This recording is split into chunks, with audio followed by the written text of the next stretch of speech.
Alrighty, dudes, we're back again with another video. This time we're going to be talking about balanced Druid Legendaries in Shadowlands as they have most recently been released onto the beta. We now have all four balanced Druid Legendaries. We also have some of the generic ones. We'll talk about these a little bit, but the TLDR for the generics is that they're not like all super sick for Moonkin, and that you'd rather be sticking with just normal balanced Druid class specific stuff. So first and foremost, what are the legendaries that Moonkin is getting? So basically we have an Onus Intuition style legendary where Star Surge and Starfall have a 15% chance to make the other one free. Very similar to what Onus Intuition used to be back in the day. We also have an Arcanic Pulsar variant where every 400 astral power you spend grants Celestial Alignment for 9 seconds. It's slightly different because it doesn't punish you for casting Starfall, which is really, really nice. It doesn't gate 100% of your power behind Star Surge, where you have to cast 9 Star Surges. So it's 400 flat Astral Power, gives you CA, which super sick. I really enjoy that. Runecarver 3, which for most of the results today, whenever we're talking about it, we're just going to refer to it as 3. Eclipse increases your critical strike chance with arcane or nature spells by 105%, decreasing by 15% every second. So it's fucking OP, by the way. And then the last thing, we have an Emerald Dreamcatcher variant, which a lot of people were super stoked for, which I'm here to be the bearer of bad news. This legendary kind of sucks. Star Surge and Starfall reduce the cost of Star Surge and Starfall by 10% for 5 seconds, stacking up 2 times. And basically it's just an Emerald Dreamcatcher variant. Obviously it also works with Starfall. But yeah, that's all 4 of the balanced Druid legendaries that we're going to have in Shadowlands. So let's talk a little bit about how they're going to probably function. So Onus Intuition is largely unchanged from where we saw it last. I think we generally generate less astral power per minute than we did in Legion by, I want to say, a considerable amount. So Onus Intuition is going to be slightly worse because of that. Also with the lack of stellar empowerments, the Starfall is actually really good on single target even still, but lack of stellar empowerments makes, and like the lack of dad build, slightly worse. But Starfall is still really fucking OP, so there is a chance that Onus Clear Vision, aka OI, is going to be really good. Something I did notice that was rather frustrating is that whenever you get a proc of the Onus Clear Vision, it has a 15-second duration, and I feel like that can't be can't be real. A lot of the times you won't even have an opportunity. Like in 15 seconds, you're going to have the opportunity to drop the Onus Clear Vision proc. But like, say you drop combat and you have to run from pack to pack in Mythic Plus, 15 seconds is not like reasonable for you to press like your Starfall charge or your Star Surge. So I would like to see it go to either like a 30-second duration or go back to what OI used to be, where it was like a permanent buff. I understand why they wouldn't want it to be a permanent buff, because like people would start raiding counters with the buff and like be a little bit more powerful in their opener, but 15 seconds is not the move, baby. But all in all, ONS Clear Vision currently on the alpha feels really slow. I attribute it to the fact that we don't generate much astral power. I want to say we're right around 50 something actions per minute, like 51 actions per minute.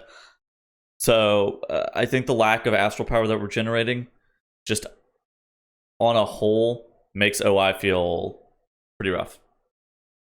As for Arcanic Pulsar, currently Celestial Alignment's bugged on the PTR, so it's really hard to play around with Arcanic Pulsar, but I think that this is actually going to turn out to be a pretty fun legendary. Basically, it ends up giving you 400 astral power, giving you CA for 9 seconds. Celestial Alignment is going to be super overtuned. I don't know. It's not overtuned, but like it's going to be super good just because of it gives you double dipping mastery value on your eclipses and whatnot. So if you can make good advantage or if you can get an advantage out of the Celestial Alignment for 9 seconds, then Arcanic Pulse is going to be pretty sick. And I'm glad that they brought it back in this form. Alright, Runecarver 3, which I wanted something to do with an Eclipse, but I didn't really realize that I didn't want this. So after entering Eclipse, it increases your critical strike with a critical strike chance with arcane or nature spells by 105%, decreasing by 15% every second. So this is really, really overtuned. And this also promotes a pretty bad playstyle. And the reason for that is because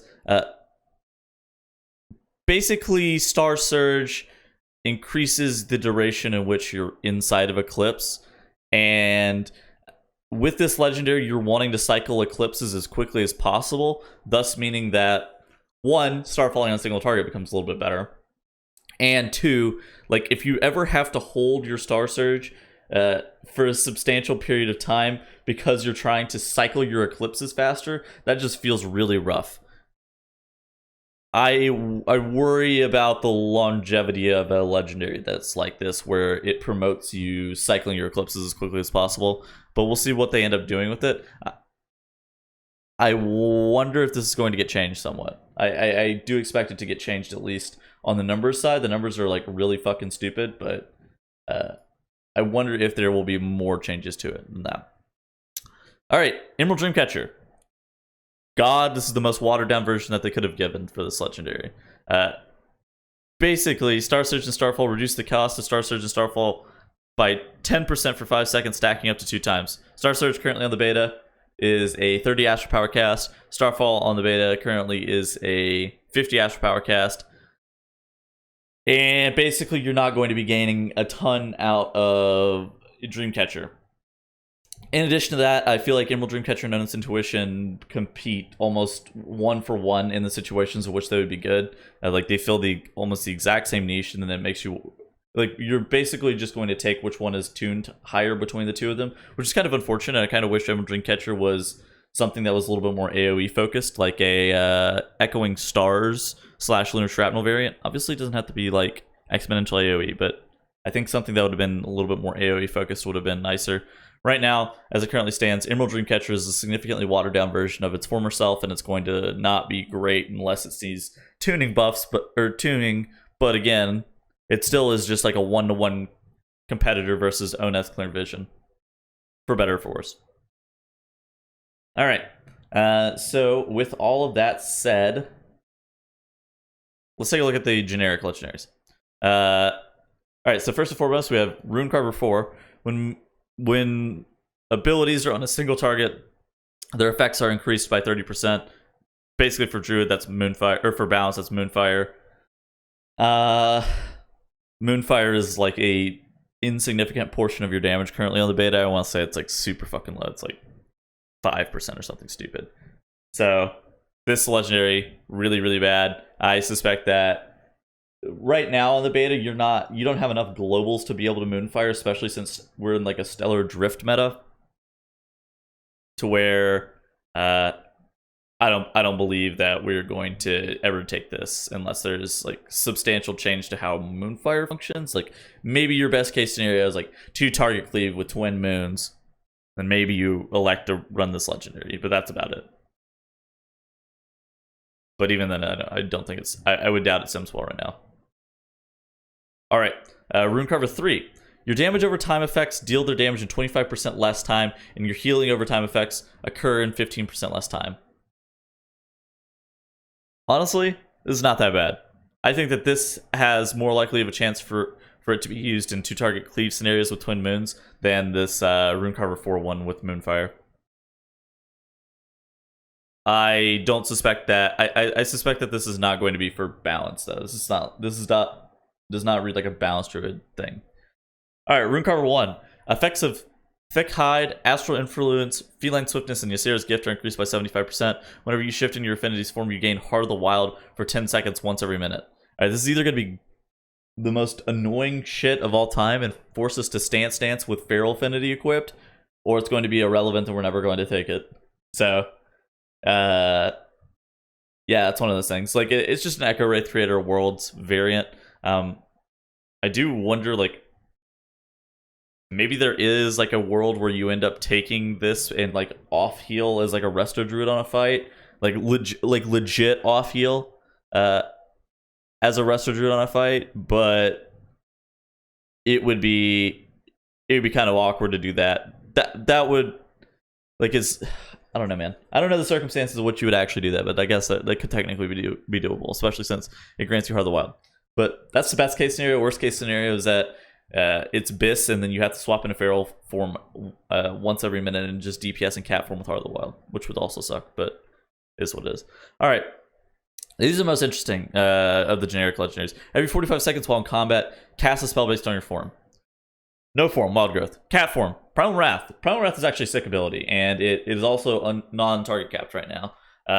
Does a freakish fucking amount of damage too, so this could be decent. Bear form, Barkskin, not relevant. Moonkin form, Starfall. Right now, I know that this legendary is undertuned, but Primal Wrath and Starfall for Moonkin form and Cat form are going to be really nice, and then Travel form and Stampeding Roar.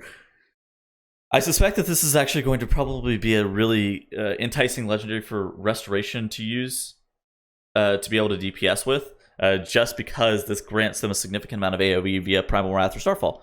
So this will be nice to see how it ends up working out. I don't think it's going to be a Moonkin specific one, but there is the opportunity for it to be used, especially if Primal Wrath is just like OP, I guess. But again, tracking 45 seconds and having to swap cat form for AoE, that would kind of suck. All right, so with that said, Balance has some very beta sims, like almost to the point where they're like whatever, but I'm going to show them off anyways because I just want to talk a little bit momentarily about a couple of these legendaries and about our Covenant choice. Currently, Night Fae and Kyrian are like the above all be all best legendaries or best Covenant choices, which is rough because basically if you're playing Balanced Druid come Shadowlands, you better pray to God that Night Fae or Venthyr is our best. Like Night Fae being your best is just excellent news currently because it's just like it's going to suck if it's anything else. But right now it's somewhere between Night Fae and Kyrian. If you have to play Kyrian is just so unfun to play. But yeah, it is what it is. So currently, Night Fae is well in the lead though. So be thankful for that. In addition to that, legendary, the Runecarver 3 legendary, the Eclipse one, is about 17.5% of our damage gain, which again entices cycling eclipses in a way that's not great, but it is what it is. The rest of our legendaries are kind of trash right now. Onus Intuition at 3.72%, Pulsar at 2.32%, Emerald Dreamcatcher at 1.53%. I suspect that these three will be buffed up a substantial amount, and I also suspect that the Runecarver 3 is going to be nerfed down. I think generally a good place for legendary damage gain is about somewhere in the 7 to 10% range per. So I suspect that both of these a lot of these legendaries are going to be tuned up or down. But yeah, I think that's going to be about it. I wonder if there's anything else I should talk about. There's some talent stuff, but again, everything's kind of up in the air. All right, yeah, I think that's going to be about it for today. I know this is a little bit more relaxed Moonkin Monthly, definitely a little bit different, but I wanted to show off the legendary system and the legendaries that Balance got and give just general my thoughts about them. If you do have beta, make sure to test all of them and give your feedback. Try to get Celestial Alignment fixed ASAP, and then do not be panicked about the tuning of the legendaries. I suspect that they will be retuned somewhat soonish. So Runecarver 3 is going to probably be nerfed, and the rest of the legendaries is probably going to be buffed. But give feedback on systems and give feedback on how things work. So like with Runecarver 3, I would say it's not great to have to force cycle eclipses, and to the point where you ever have to like hold Star Surges or really feel bad about cycling eclipses at an incorrect time. That's not a great feeling. Onus Intuition, again, 15-second duration feels really awkward, especially when running from pack to pack, and completely missing a proc of it is just god-awful, especially with it being 15%. On top of that, the general amount of astral power that's being generated right now feels really rough with Oneth's Intuition. Same with Arcanic Pulsar, same with Thermal Dreamcatcher, stuff like that. Give feedback on how things function as a whole. Not necessarily like, oh shit, this does the most damage, blah, blah, blah, blah, blah. Damage will always be tuned. But if you give accurate feedback on how things feel, that's always going to help the devs a little bit more. In the meantime, I hope you guys have a great rest of your day, and I will see you guys later.